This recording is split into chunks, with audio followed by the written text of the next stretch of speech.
السلام علیکم دوستو، ڈرامہ سیریل ہم نوا کی نیکسٹ ایپیسوڈ میں آپ دیکھیں گے کہ فضہ کی والدہ کے پاس فضہ کی ہونے والی ساس کا فون آتا ہے جو فضہ سے رشتہ کرنے سے انکار کر دیتی ہیں۔ یہ سن کر تو فضہ کی والدہ کے پاؤں کے نیچے سے زمین ہی نکل جاتی ہے۔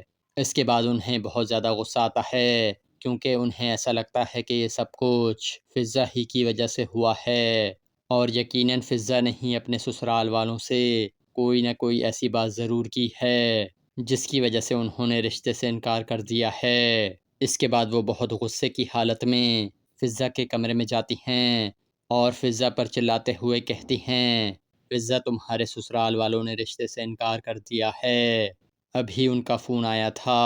یہ سن کر فضہ تو حیران رہ جاتی ہے۔ اس کے بعد وہ کہتی ہے، لیکن اماں دوستو اس سے پہلے کہ فضہ کچھ کہتی، فضہ کی امی اس کے منہ پر ایک زوردار تھپڑ مار دیتی ہیں اور کہتی ہیں کہ چپ ہو جاؤ۔ یہ دیکھ کر تو فضہ حیرانگی سے اپنی امی کو دیکھنے لگتی ہے جنہوں نے زندگی میں پہلی دفعہ فضہ پر ہاتھ اٹھایا ہوتا ہے۔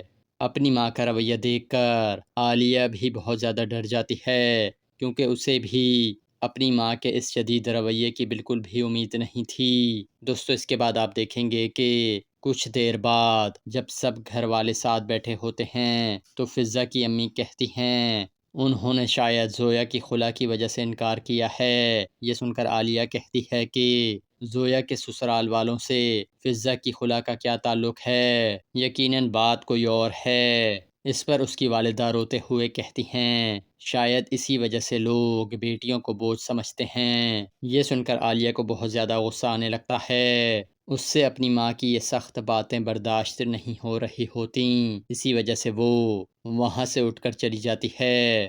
زویا اسے روکنے کی بہت کوشش کرتی ہے لیکن وہ نہیں رکتی اور وہاں سے چلی جاتی ہے کیونکہ اسے اپنی ماں کی باتوں کی وجہ سے بہت زیادہ دکھ پہنچا ہوتا ہے۔ اور یہاں اس قسط کا اختتام ہو جاتا ہے۔